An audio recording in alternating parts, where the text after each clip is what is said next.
Hi friends, welcome to SRK home.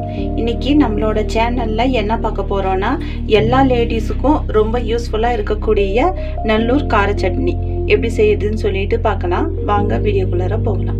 Okay friends, இன்னைக்கு நல்லூர் கார சட்னி அரைக்கிறதுக்கு இந்த மாதிரி ஒரு மிக்சி ஜாரில் ஒரு 5 வரமிளகாவை சுடுதண்ணியில் ஒரு 10 நிமிஷம் ஊற வச்சு எடுத்துக்குங்க.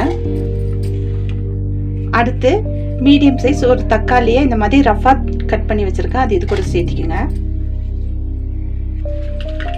அடுத்து ஒரு மீடியம் சைஸ் ஆனியனை இந்த மாதிரி ரஃபா கட் பண்ணி வச்சிருக்கேன், அது இது கூட சேர்த்திக்கலாம். அடுத்து ஒரு 8 பல்லு பூண்டு, தேவையான அளவு சால்ட் சேர்த்திட்டு இதை நல்லா ஃபைன் பேஸ்டா அரைச்சிட்டு வந்துடலாம்.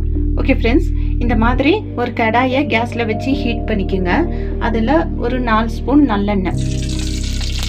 இந்த சட்னிக்கு ஆயில் கொஞ்சம் அதிகமாகவே சேர்த்துக்கோங்க, அப்போ தான் நல்லாயிருக்கும்.